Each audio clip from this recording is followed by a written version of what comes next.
Welcome everyone to another Design Ops Line podcast. And oh my God, is he busting out moves already? Like, okay, he's ready. He doesn't even need an introduction then. So, That's the robot. Thomas, yeah, Thomas, like it looks like you're set, ready to go to hit this podcast off. So, Thomas, do you want to do a quick introduction about yourself so that people that don't know you can get to know what you do and what you represent? Yeah. So I'm Thomas. I have been in this industry in one form or another for 33 years. Um, I have an industrial design, a UX design, a service design, organizational design and psychology, graphic design and writing background. And I've done a little bit of everything, but mostly focused on healthcare and retail, and unfortunately for a little while oil and gas and petrochemical and some things like that, aerospace, but mostly healthcare and retail. And I'm focusing primarily on service design, CX and EX, and research in healthcare, pretty heavy for the last 10 or 15 years, but 25 in total for healthcare. Man, that's a CV. That's a really, really no, no, I would even put it at that. I would say you've dabbled in a lot of different fields. Right. And like today's podcast, and the reason why I wanted to bring you on is to talk about how design strategy is going to be a big thing this year. Right. That's from my opinion. Right.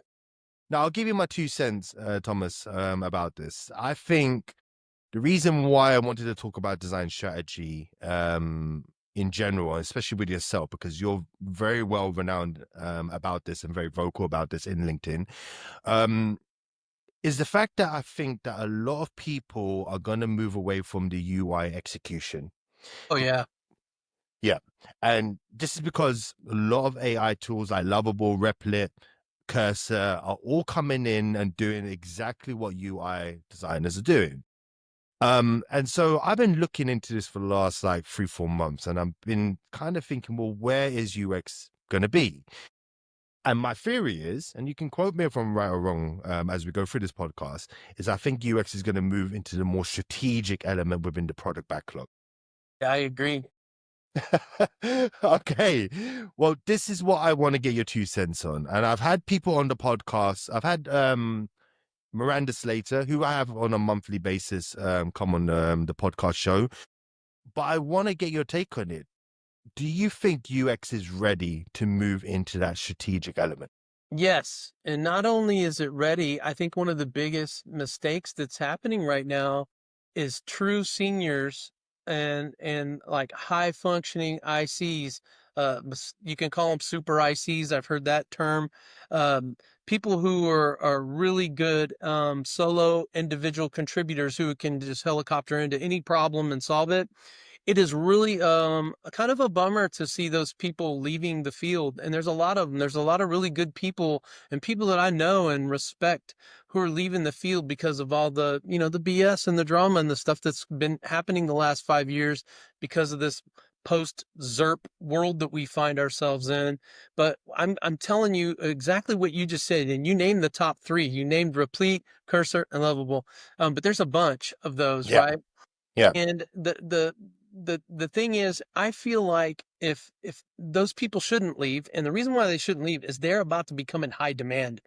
They're about to become in high demand, and if they know how to build products and services and websites, web apps,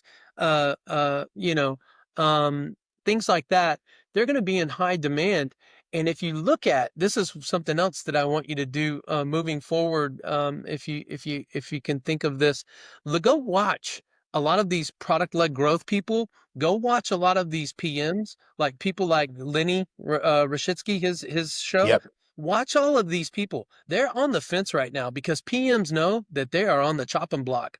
PMs know that they are in a really bad place, if you ask me, because what they have this much technical information and they know process, and they're stuck in this Taylorism and manufacturing cadences kind of BS, but they don't know proper UX, and they don't know discovery, and they don't know how to do design and research. They're dabbling in it, pretending to do it. There's a lot of people that are pushing this narrative, but they're terrible at it.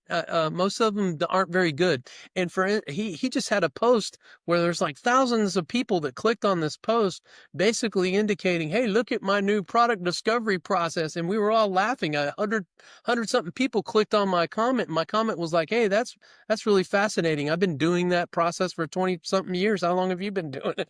Yeah. No, you touch on a good point, like product managers being on the fence. Now, before we go into that, and I'll dissect that in a second, my my my theory is that if UX is now going to start moving into that strategic element, will you now, well, you tell me from your perspective, will UX now be a product? Ah, Or, that's or are we still going to be kind of advisory within the product level?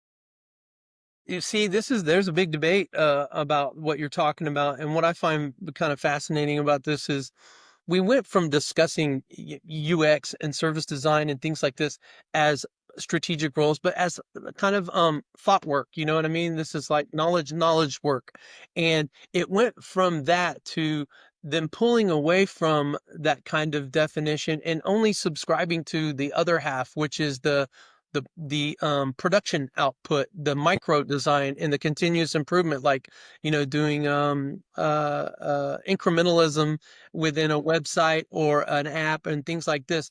But the thing I wanted to stress is, when designers understand like metrics, they understand how to align their design outcomes and choices to P&L and to ROI.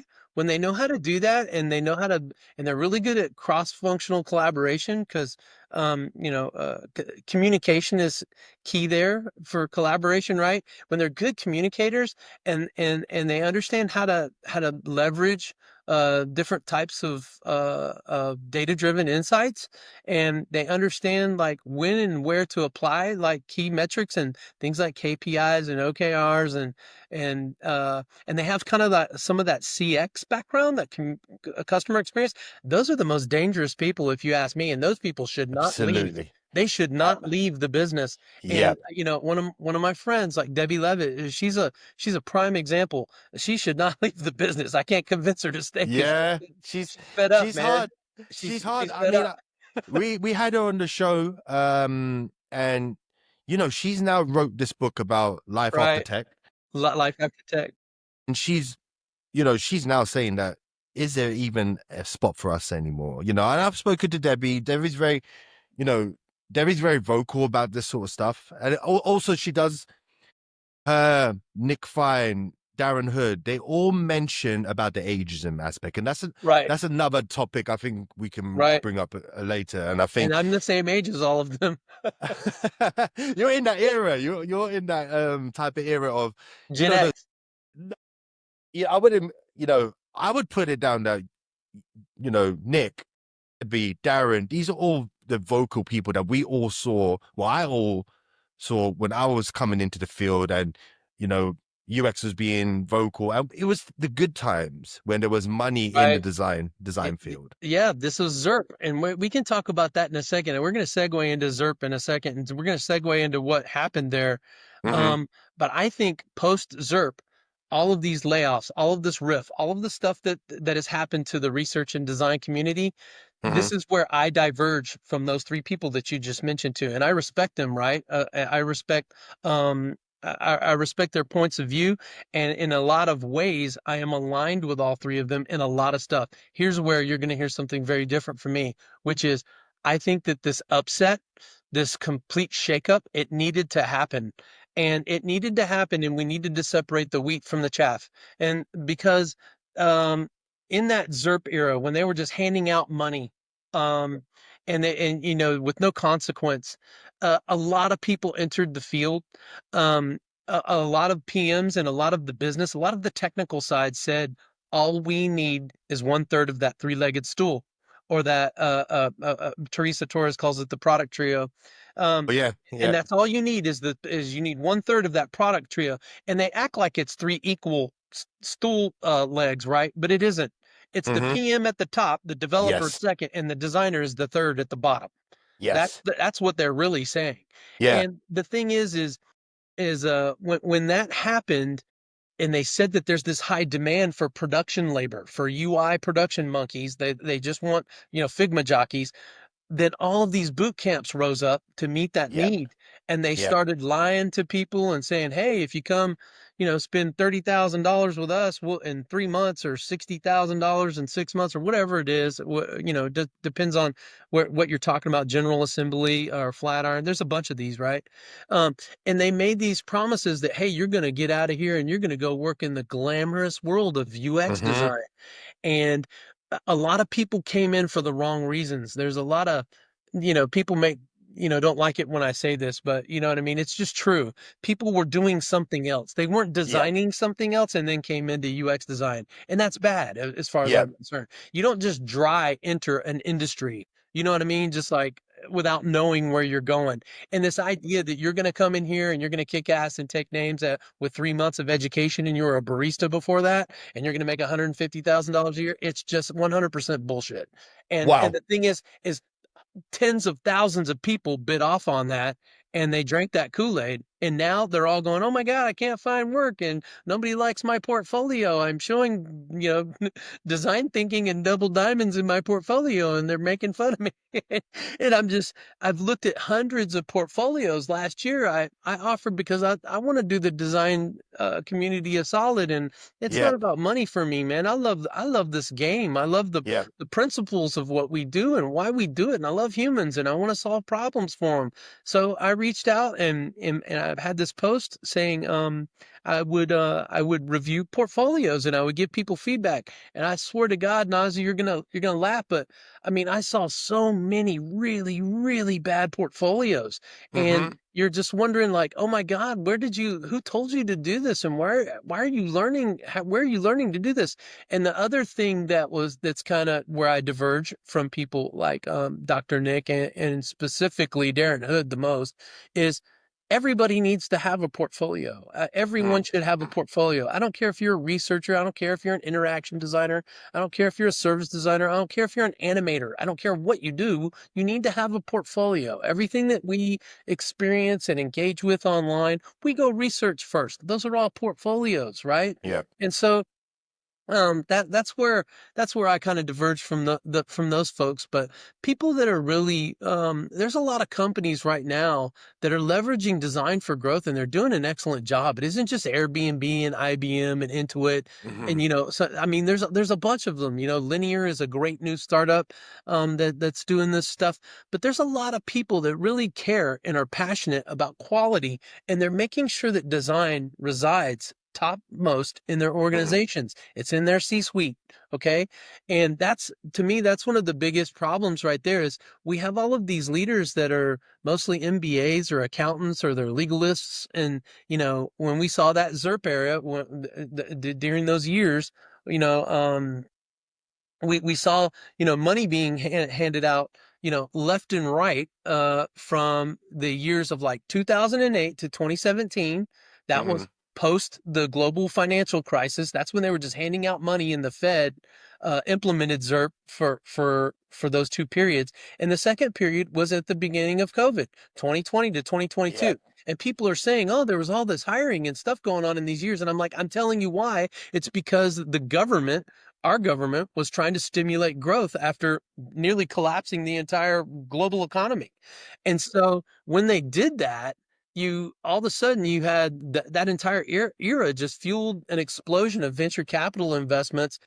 Easy, cheap money led to high risk funding of startups, shit speculative investments, and numerous cases of like fraud and mismanagement and excess, and people that just didn't have a good business acumen. I mean, Yep. if you look at the list of like all the Elizabeth Holmes and Theranos, the Travis Kalanick's from Uber, the Martin Shkreli, the Sam Bankman-Frieds, the Adam Newmans from WeWork, and Trevor Milton, Nikola Motors.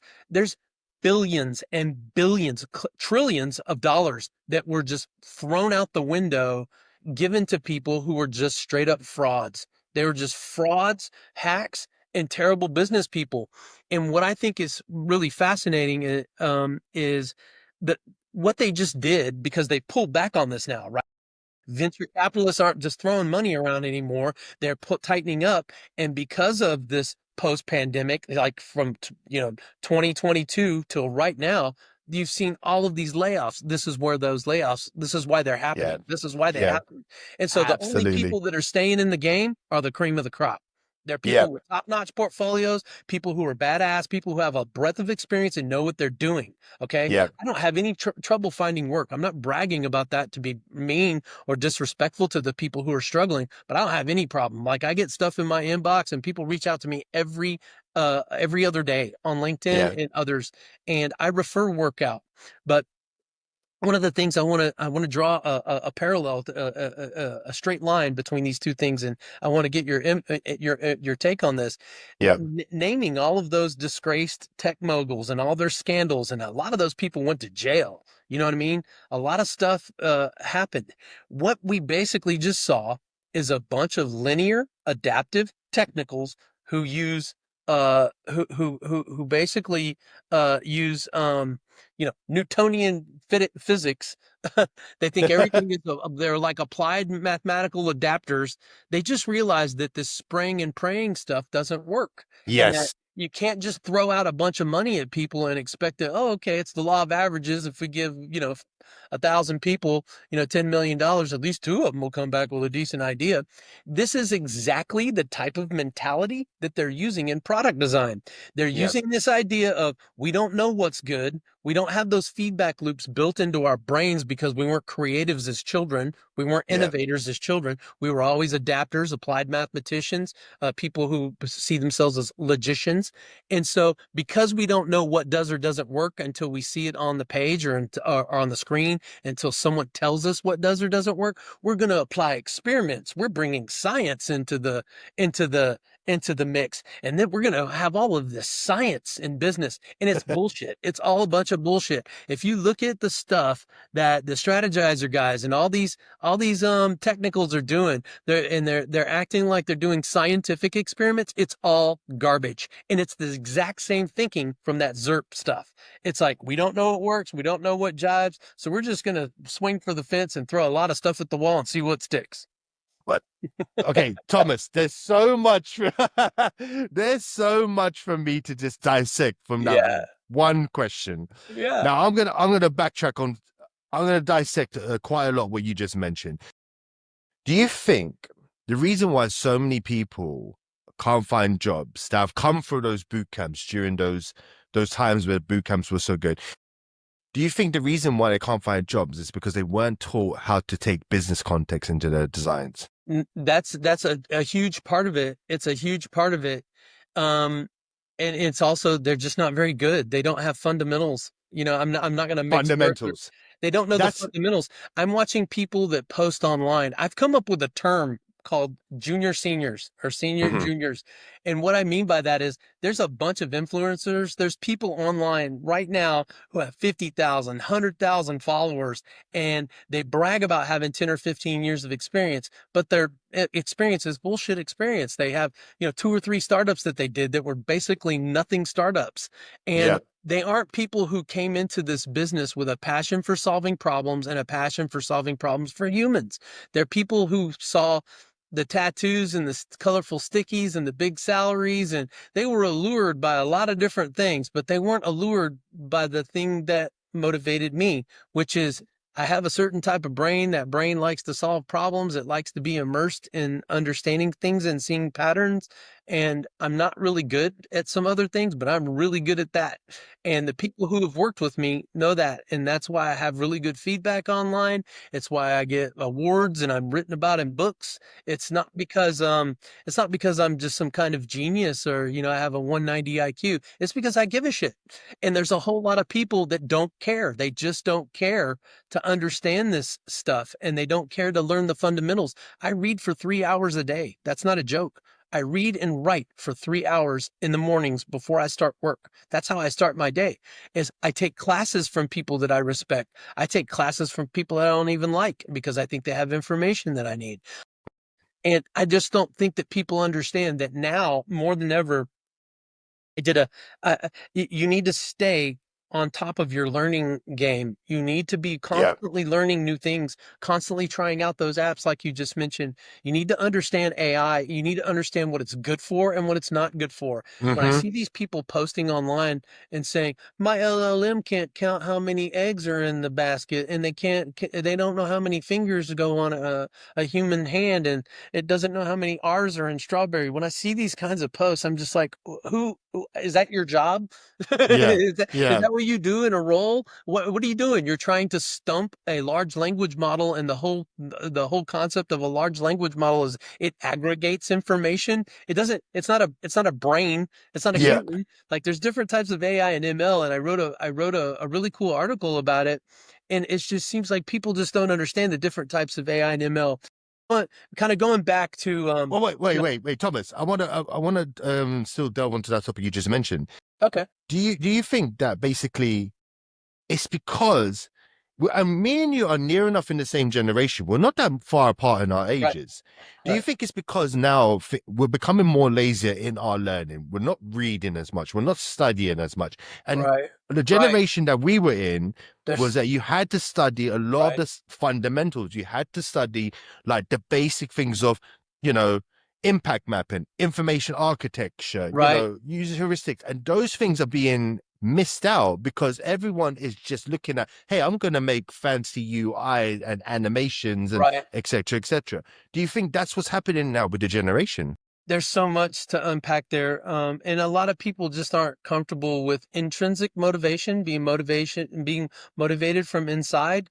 Mm-hmm. You know what I mean? They look at this, everything is external to them. You know Yes. what I mean? Yes. I see that a lot. And I see a lot of people who they have these expectations that, when they come work for someone or they come on board and you or I are managing them, they expect us to mentor them. This is one of the biggest things with Figma was everybody thought it was so great that you could have 50 people in your file. And what it basically boiled down to for me, like I started seeing this like obsession with it's your job to train me. It's your job to make me smarter. It's your job to make me better. It's not mine. Whereas just what you just said, man, my whole career, it's been my job to make me smarter. I go and learn these things that I don't understand. I'll go dip into different types of psychology because I want to understand it. And I'll go read papers for hours. And it just seems like everybody else wants you to hand it to them. They want you to hand them a template in Miro or mural that says, do this and put your stickies here and put it in, this is how we make the sausage or the cheese and it comes out the other end. And all you got to do is follow my template and my 4-step process and you're going to be good. And Do you think so when it comes down to intrinsic learning, you have to because what comes down for intrinsic learning from my perspective is that you type you tend to learn stuff that you know is going to add to your arsenal right. within your design aesthetics or design thinking. I don't like to use the word Adding design tools to thinking. your tool belt. Yeah, adding tools to your tool belt is the best way. But do you find that people don't do that right now due to the fact that they're not being given the opportunity at work to then broaden their skills? Now, let Well, me give my yeah, 2 cents with that.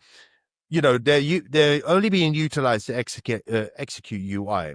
So it's just like, oh well, why should I start learning about mental models, empathy mapping, things like that, which I'm not going to use.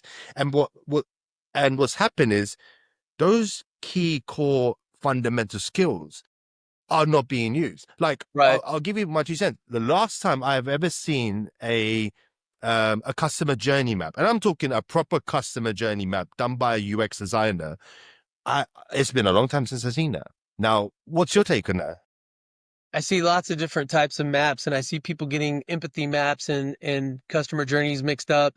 I also see them making bullshit maps that just they don't really have any they don't have any data in them. They're not Mhm. data informed and they also aren't good decision making tools. They don't say, what are the opportunities and our next steps and things that we need to do. Mhm. and they don't connect them to KPIs, OKRs, and business stuff like the stuff that we just mentioned previously, like P&L and ROI and things like that. But we just need to be able to connect all of these artifacts and all of these things to the business. And Yes. a lot of designers, especially untrained and unskilled designers, think that it's just about making shit pretty. And they think that it's Mm-hmm. about graphic design and about screen design and high fidelity design. And, ooh, look at my new dark mode and my fluorescent green, complementary color that I use. That's when you look at all these people, their work, it's just like, this is garbage. Yeah. You are so low down on the totem pole and you're wondering why you can't find work. And I'm telling you, this is why but go Thomas, ahead. it really goes back to my first question then. Mhm. Are UX people even ready to move into that strategic? Because I in don't my think those opinion, people are. I don't think the okay, people that we're definitely not. talking about are, but the me's and the Debbie Levitts and the Nick Yeah, Pines, and hell yes, definitely, yes, definitely. not I we're definitely think more that than ready. generation. I definitely think that generation has got the business acumen right. Because the reason why I bring this up, and also why it ties into this whole topic about strategic, is because do you think a lot of the design leaders have let us down? Yeah, so that's something that you're going to hear from Dr. Nicola and Darren Hood and a couple of other friends of mine. They say this a lot. I think that the wrong kinds of people got promoted Hmm. and have assailed the the hierarchy of leadership in large orgs. But the great thing, or terrible thing, but also a great thing,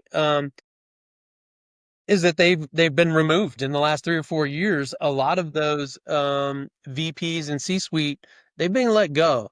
But we shot ourselves in the foot in a lot of different ways. I'm really cognizant of some of the things that we've done. But like if you look at researchers specifically, they came in. A lot of people came in swinging for the fence with their PhDs and talking about Yeah. things that are just really high level, nose picky terminology, and they lost the business. They lost the credibility, they lost the trust Yes. from designers, from the business, from product people. They just and they kind of in a way they just hugely shat the bed.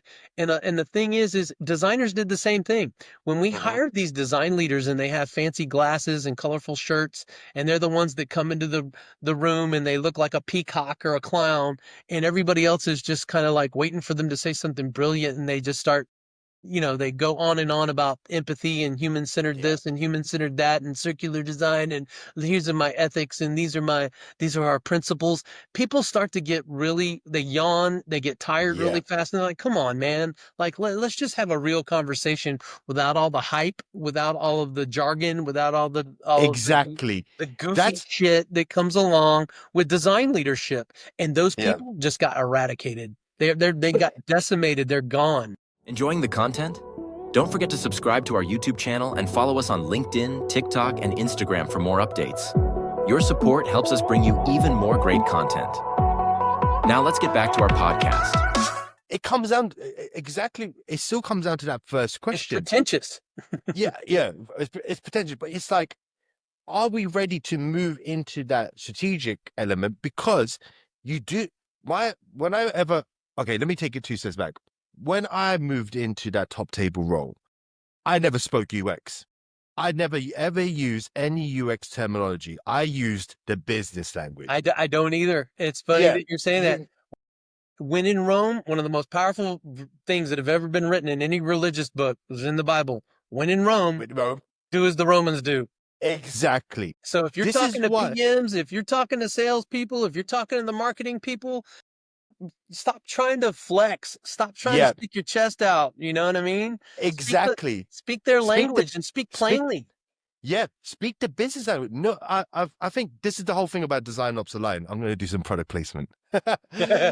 No, this is why Design Ops Align was formulated, because we go in and we show businesses are what not only the value of what design can bring, but we teach designers or heads of the departments, directors, how to communicate. And one of the key things I tell them: do not speak UX. Do not even use any UX terminology. Say, hey, we're going to do this, or our assumption is going to be this. We're going to verify that, and we think the return of investment is going to be X, Y, Z, or the impact that we perceive that this feature is going to do is going to be A, B, C. Now, we're not. I always tell them, don't say that you're always going to get it right. Because no product manager says, "Oh yeah, my feature is going to be right." Everyone on that top table doesn't know what they're doing. Right. Everyone is there to say, is this idea going to work? And looks around to say, okay, how many heads are really nodding? But the problem is designers come in and go, no, we're going to make the UI look beautiful. It's like, well, turn that into a business context. You can't. It's impossible. Do you know what I mean? Right. And if you understand the difference between innovators and adapters and the varying degrees between in that bell curve, one of the things that I find fascinating is a lot of the folks who just have a very small technical acumen and turned into PMs, they're going to have a really hard time with this AI change. The people that I think are going to thrive are people that are innovators, people that are creators, people that know how to build lots of things and create lots of things, not just websites or apps, anything. Like, man, I've created industrial design projects, like things like ATMs and, kiosks and, gadgets and stuff like that. I've created giant $1 million trade show booths. I've done TV spots. I mean, I haven't done any of that stuff in recent years. It's been 20 something years ago, but I'm telling you, designing all of those types of things, it really segues nicely into building apps and websites and understanding how to bring things into fruition, how to take something from an idea or a concept and put it out in the world and get people touching it and tasting it and feeling it and loving it. And the thing is a lot of those people that have been kind of bullies and been operating in and providing these environments of low psychological safety and low intellectual honesty. We love to say these terms, but they're really valuable terms. And the reason is when people are stressed out and they're hurt at work or they're bullied, they're coping, not thriving. They're not doing their best work and being the best. They're getting by. Right. Yeah. And by putting all of these people, like, let's walk this out and to bring it back to the full circle to what we were talking about a second ago. When you look at the VCs and all that stuff that we just talked about, Zerp, throwing that money around with all these crappy companies that were doing evil, doing harm to the community, and many of them went to jail. And we're also talking about how PMs are doing the same thing when they're faking experiments and pretending to figure out stuff and using their science. The thing is all of those people, but what they do is they subscribe to the Newtonian like metrics, and they fail in business and design and research. This is knowledge work, and it's knowledge work that's rooted in things like phenomenon, things that you can't explain, and you need to be able to like work more like jazz than bebop. Than sitting down and songwriting in a studio, because you don't often have that kind of time or that kind of budget. That's it. You need to be able to think on your feet. And the thing with Newtonian physics is it's predictable, it's mechanistic, it's deterministic, and they get stuck in this inductive and deductive thinking. And they don't know how to use reasonable inference. They don't know how to use intuition. They don't, because they don't have it, and they don't know how to use abductive reasoning and abductive thinking. And so, much of what we do needs to be nonlinear, probabilistic, and often irrational to those kinds of people. Okay. Problem is, do you not see that a lot of businesses are just trying to get by in the sense of they're doing PIs and they're like, hey, we got to get all these features out. It's like, okay, where's the bandwidth for designers to go and experiment because, everyone loves to talk that we're agile. I have not really seen a full-fledged agile company to date. Yeah. Where that word has a lot of definitions to a lot of different people, and I've heard it used and seen it used for what has it been in play for 20 something years since the snowbirds. Yeah. And everywhere I go, it's something different. I'm in an environment right now that's doing safe and agile, and it's not agile, and it's not even safe. It's just waterfall, and it's agile waterfall. It's basically, you've just taken the ceremonies, you just do sprints, you do planning. They're doing the BS part that doesn't have any value. Right. Yes. Yeah. But then going back to my question, do you think that products or VP of products do not give that bandwidth for designers to go and do continuous discovery, for researchers to do, enlightenment discovery where they can feed into the backlog and really make a contribution? If you're working on a product team, if you're working for a chief product officer, a CTO, if you're working for a product team, yeah, they're not, because they don't respect it based on what I just told you. Yeah. They don't Yeah. respect it. But here's the thing. This is what I want to tell UX researchers and service designers of the world. There's a whole world out there outside of product. Okay. There's marketing, there's Yeah. sales, there's, Yeah. you can go, there's ops, there's all different kinds of things that you can do in an organization, organizational design, EX, employee experience, Yeah. customer experience, that don't have a whole lot to do with UI and product and code. They have to do with process. They have to do with people. They have to do with, Yeah. things like that, creating standard operating procedures and process around, team science, building your teams properly. Yeah. You know what I mean? Yeah. There's a lot of work That's out there that can be done that has nothing to do with, writing code. I just yeah. finished writing 123 product requirements documents and budgeting for each of the features and the teams and everyone that's going to be on it. And meaning I basically go solve problems, large business problems. It's a $500 million problem.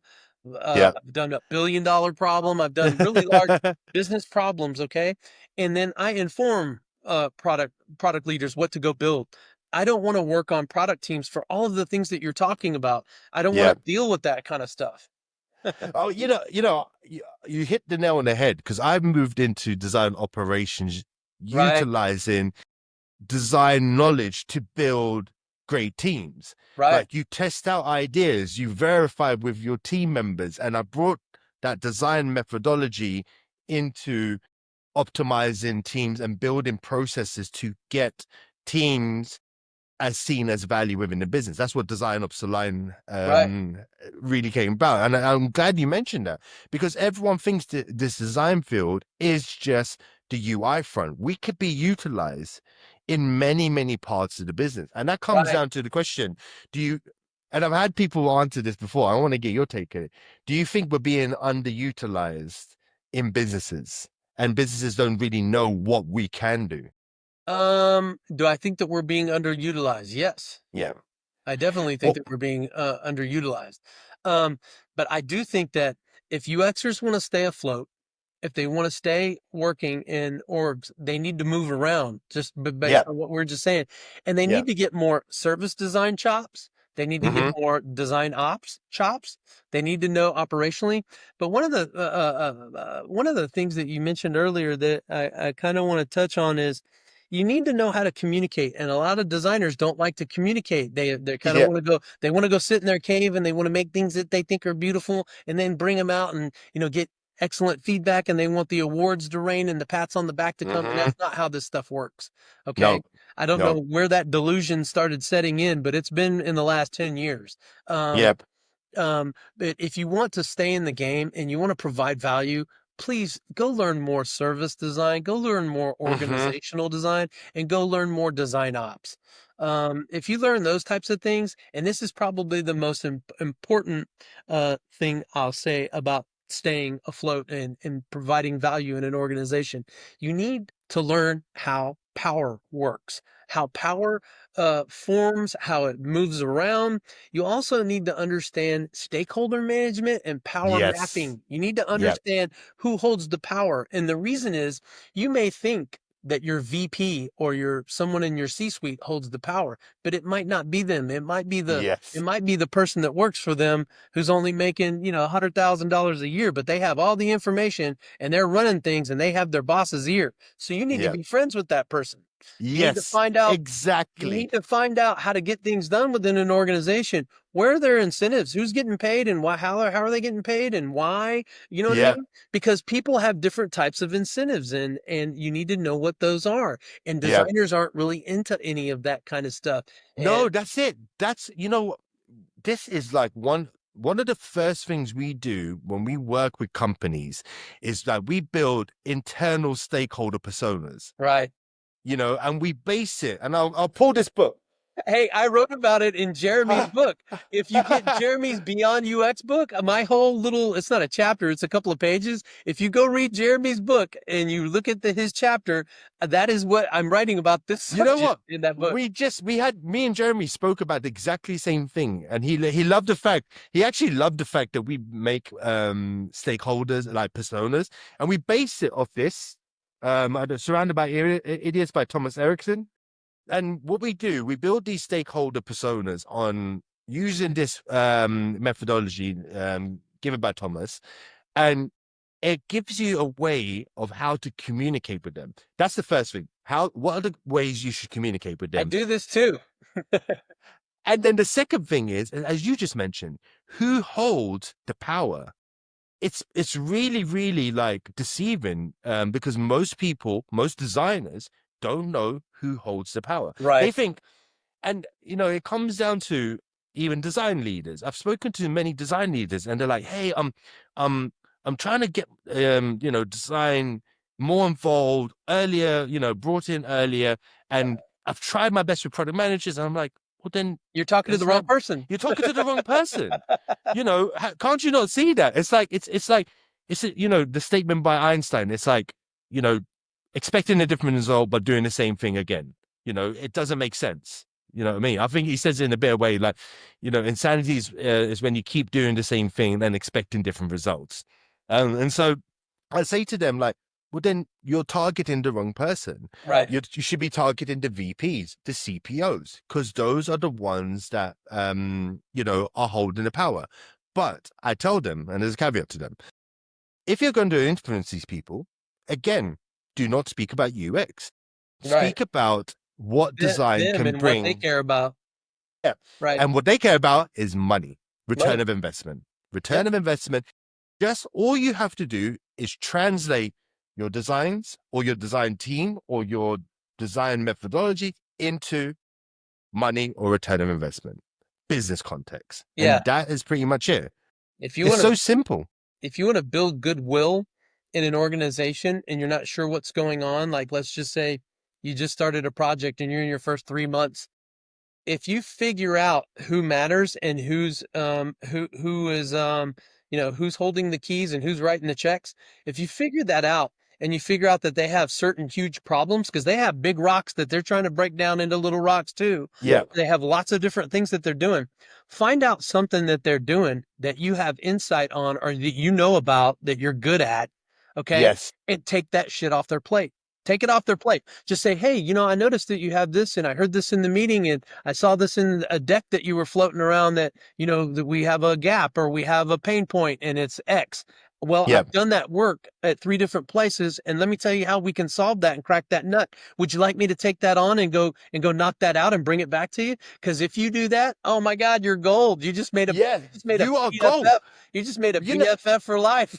But you just hit the nail on the head. You made a BFF because what you did, you've built trust. You built trust. You can't come in, and I've told many people, you can't come in and expect to influence just because you're the design leader, because you're the director of design, because you're the CDO. Okay, those titles are great, but if the people don't trust you, your influence falls on deaf ears because you. Again, somebody like yourself has that CV behind them. Yeah. So they're like, okay, cool.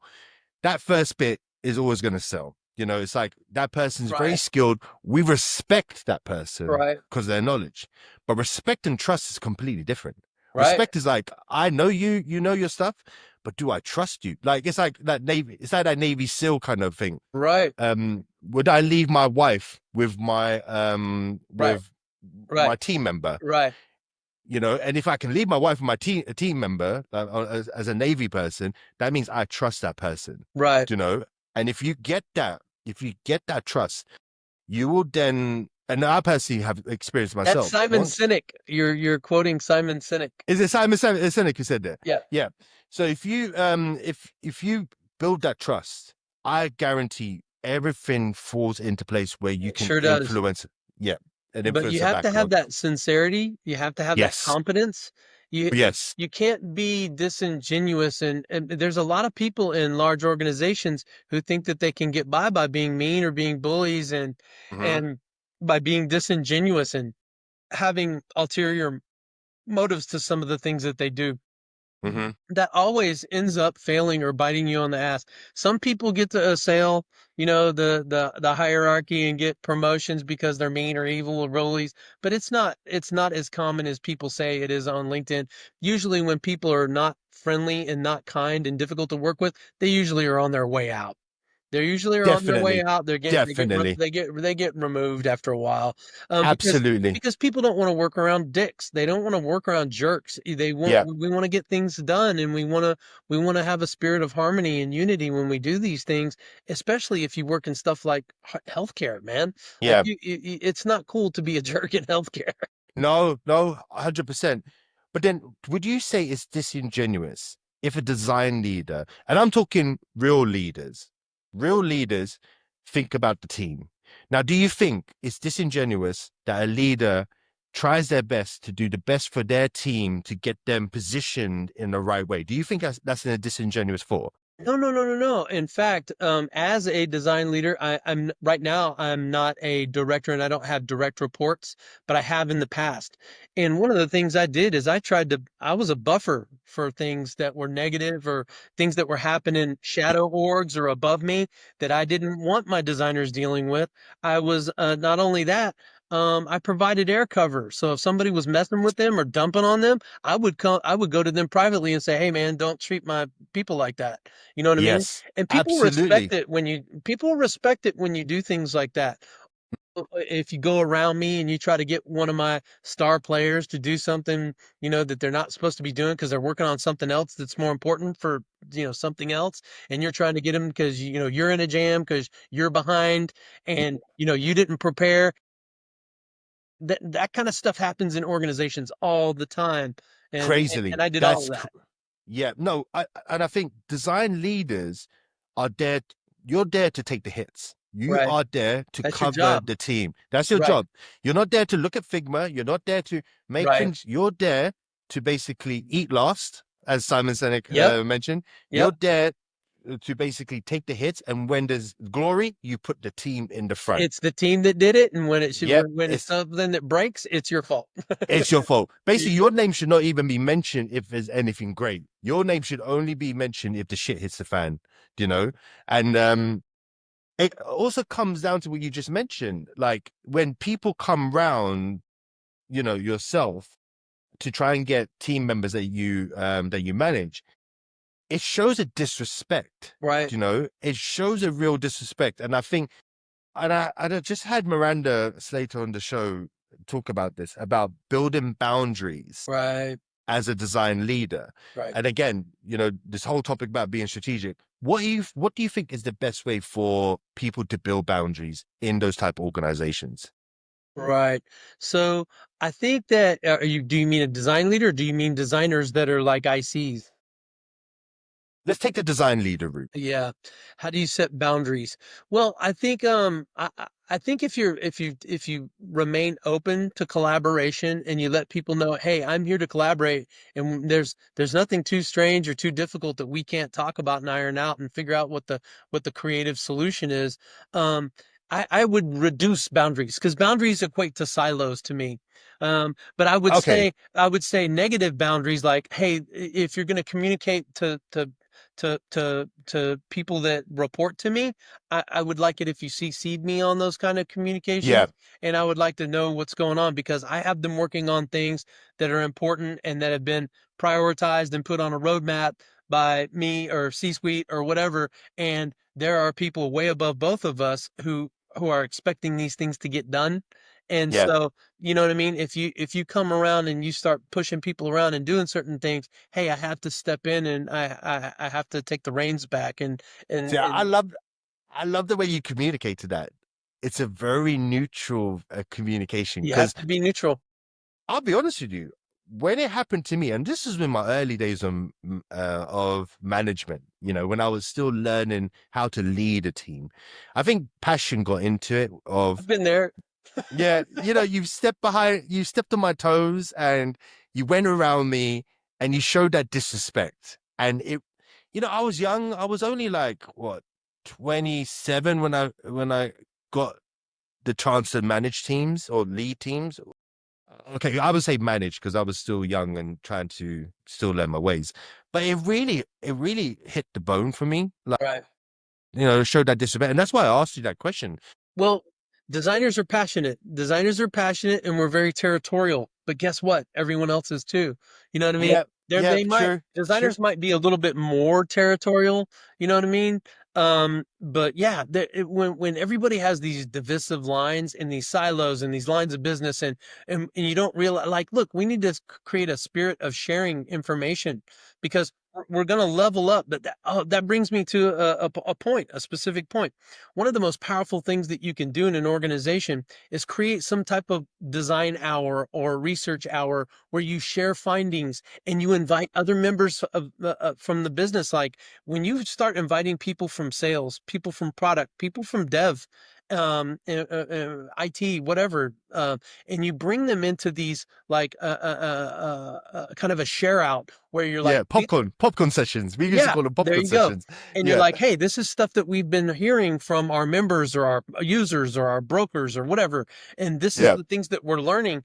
And this might be new to you, but this is some feedback based on these new features we rolled out or this new service that we rolled out. We're hearing a lot of negative feedback, or better, we're hearing great feedback. And I just wanted to give you guys kudos because this idea came from sales. When you do stuff like that and you outwardly pat people on the back and you oh, that's outwardly nice. and you Yeah, outward and you acknowledge people in a public forum, oh my God, that's how you get that BFFs too. yeah, that's how that is like that's like the icing on the cake. Right, When you say that, because we used to do popcorn nights. I used to do it in a company, and it used to it was like an avalanche. Like right. few people came, and then all of a sudden the whole Wu-Tang came. It's It was like, it's funny that you mentioned that because I did this at United Healthcare. United Healthcare is a huge company, $326 billion a year, mm-hmm. largest Yep. healthcare organization in the world. And we had a thing called Friday Design Hour. And Amy Himmons from Mad Pal, it was her idea, and she made me like the MC, and the person who did it. And I invited Joe Natoli. I had a bunch of people come talk. And Oh, okay. what we did is we either had a speaker or we shared some kind of new framework or new tool, or we shared findings, research findings or discovery findings from projects. And just what you just said, when we first started, there was like 30 people. Then the next one was like 40 people. Then the next one was like 50. And by the second to the last one before I left, there was 90 people in that meeting, Yeah, 90. And yeah. they weren't just from design, they were from all over the place. And they were It's coming because they heard about the good news and they wanted to be a part of it. Yeah, no, I literally remember that popcorn night grew so massively to the Right. point where it was a small room, then we had the hall, and then we had the town hall, and it Right. was like, hey, this is just getting out of hand, and it's still going. I heard from the company. Obviously, I would love to mention the name, but I can't be bothered to sign the NDAs. I just can't deal with the NDA nightmare. Yeah. But yeah, it was literally, I remember it being really great and people took a lot out of it, Right. and that gave a lot of boost for the designers, But you yeah. know. And you know what happens after you do that? You start to get all these Teams or Slack or whatever you use. Yes. You start to get all these DMs saying, "Man, that was really cool. I really Yep. appreciate it. I learned so much from, the presentation or whatever it was, those findings. I had no idea. I've got my whole team working on this now." And when you get Yep. information and feedback like that, you're like, "I'm doing my job. This is awesome." Yep. And you know what I mean? Uh, But Thomas, it goes back to the first question I mentioned. Now, I'll give the reason why I asked, are we ready? Yeah. Or do you think we should, okay, no, well, let me put it in a better way. Do you think we can move to that strategic role? Because the reason why I asked that question is that the whole social media aspect around our profession has been sold this UI nightmare. I yeah. call it a nightmare It's called because product first. I call it yeah, product first. Yeah. product first. Okay, I'm just trying to get my head around that the fact that with all these tools that we mentioned, Replit, Cursor, Bolt, Right. Lovable, that are Right. coming in, do you think that the UX field is going to change in so many ways that people, and as you mentioned, the great ones are going to be there, the great strategic ones are going to be there, but we're now going to see a shift of people moving away from this industry who have just been sold a lie of making beautiful UIs. And now we're going to start to see a shift in user experience being an actual product. Right. And again, we're not going to be looking at Figma. We're going to be looking at return of investment, spreadsheets, Right. P&L, all the kind of stuff that the product team start look at day in, day out. Right. I think that's already happening. What you just mentioned, it's already started. And if you want to future proof your design skills in this like AI fueled, explosion and growth that's happening, you need to learn these AI tools. You need to learn automation. You need to learn what kind of tasks can I use these different tools for, because you can say, hey, this thing doesn't do X, but if that's not what it's designed to do or what it's good at, yeah, like, man, I use probably 30% of my workload is being offloaded to Chat GPT, Mm-hmm. to Perplexity, and to See, Gemini. yep, I use Claude a little bit every now and then, um when you figure out the differences between these LLMs and what they do, and you start using them for what what they're great at, I promise you're going to streamline your productivity, and you're going to you're going to do more, and you're going to do more with less. And that is exactly what businesses want. They want output, man. They want you to sit down and shut up and kick ass. And if you yeah, can't do that, you're out. And so, learn AI and automation and enhance the strategic thinking stuff that we've been talking about. You need to move beyond execution of being, I yes, call that little d design, micro design. It's not mm-hmm. macro. You need to start thinking about big D design. What does the business need? How do, where are we where are we headed for our futures, our foresight? What's going on there? You need to move beyond that execution stuff and that production work. And you need to understand business strategy and systems thinking. And you Yes. really need to have in the back burner. I don't talk about this a lot, but you need to really understand ethics, and because there's a Oh lot of wow, bad shit that's going on and a lot of negative things that are happening, and you need to have your ducks in a row, as it were, as far as ethics are concerned. You need to do the right thing. And if you're involved in doing things like all those businesses we mentioned for Zerp, yeah, man, you need to take a step back and check yourself, because a lot of people are doing that, and it sucks for humanity. um I know, you know, I'm going to bring you on the podcast again about this subject because now I'll touch on it a tiny bit, but let's have a proper podcast discussion about that okay. because the job market is really tough at the moment. Right. You got to take You what you know, can get. I you understand. know, it does, it's a hard one because I do, I have ethics. I will never work for a certain company that tests on animals or, like, selling insurance products that just doesn't make sense. I get that. I would never do that because I'm in a position and you're in the position of comfort. No, I don't want to say comfort. Let's just put it in. We're in a good position where, we're not struggling to put food on the Right. table. I'm definitely privileged, and I'm definitely blessed, and I'm filled with gratitude. Yeah. It's just a hard one because I had somebody who did message me like, hey, they're about to work in a bank and they don't agree on some of the products that they're selling and et cetera, et cetera. But then they said to me like, hey, I'm struggling to find a job and I've been applying for the last 9 months and I've only had one interview in Right. 9 months. Do you know what I mean? It's a very, very hard one, isn't it? Yeah. But Thomas, we can easily jump back onto that. Definitely. I would love to circle back with you on that at one I point. can tell you a lot of really dark and negative stories about things that I did and that I was party to, things, dark patterns, but Yeah. also really shady businesses from scumbags and just criminals. I can tell you all kinds of stuff that I did because I was desperate for money earlier in my career. Yeah. I have really Yeah. bad stories about stuff like that.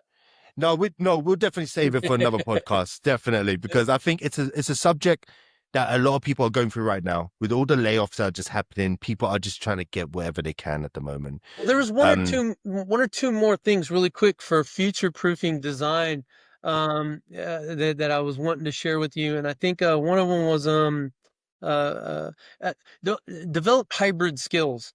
Don't, I- my buddy, John John Griffin loves to say a broken comb, and I think it's more like or they say those T-shaped, and I'm saying it's more like T T T T T T T. Because you need to be able to you need to be able to incorporate things like behavioral psychology, Oh wow. four-star Yes. metricing. You need to Yes. understand like computational thinking, systems thinking, ecosystems. You need to understand that sort of stuff, and you need to incorporate that into your workflow and to your thinking, the way that you think. Yes. And Yep. you need to Yep. stay human centered, but with an AI and automation kind of perspective. It's just a tool. AI is just a tool. Look at it like a tool. Look at it like a hammer or a saw. Human designers are still going to be and drive the most important aspect of everything that we do, and that's creativity, it's empathy, it's ethical decision making, and it's all rooted in love. Love it. Absolutely love it. I'll put my 2 cents in. Drop Figma as much as you can. Pick up books, as Thomas just mentioned, about learning different aspects of how this industry is. And I'm going to plug in, learn business language, Yeah. learn the business. If Yes. you really want, I mean, I personally think this industry is going through a massive change. And I personally think if you learn how to speak business, if you Right. learn how to communicate, if you learn how to influence, if you learn how to build trust inside of businesses, your job is secure. Yeah. Your career is secure, You're right. you know? There are some of us that are out here and we're working and we see the change in the seismic shifts happening, but it's not being as brutal to us as it is to others. So Yeah, there's a reason why. absolutely. Yeah, no, there is a reason why. And I think you hit the nail on the head with your first statement. The social media aspect of what's been sold about this industry is not true. It's not You true. know, It's not true.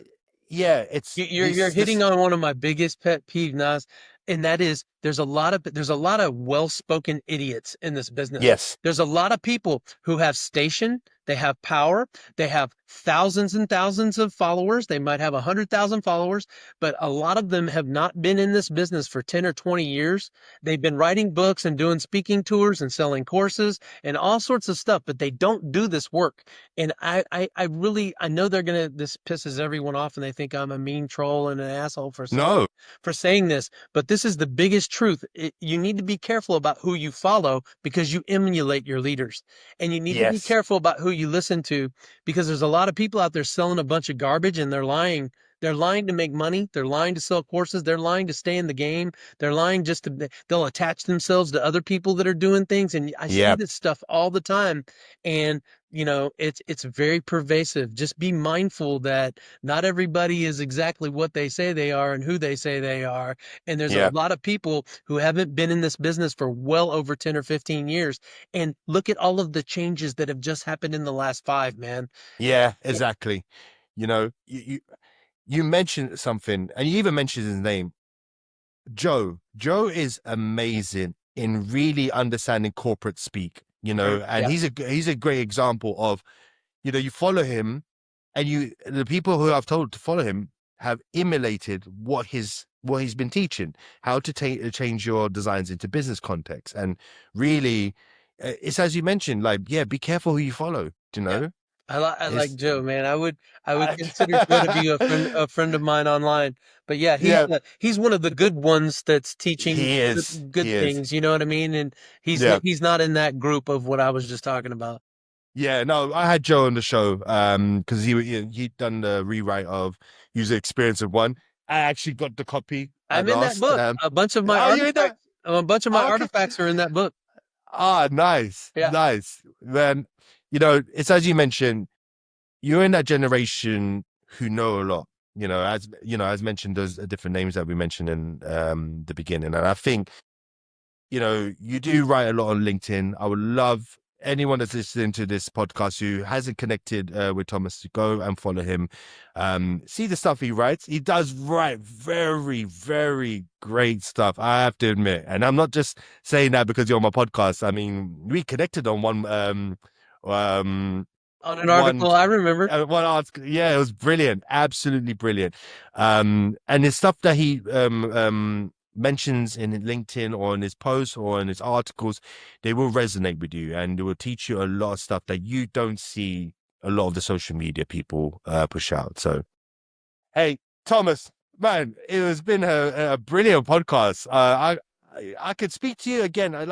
I say to everyone who comes on the show, and I bring on some really great guests who really do have that kind of mindset of taking subjects to another level. Sorry, I'm just hitting the mic there.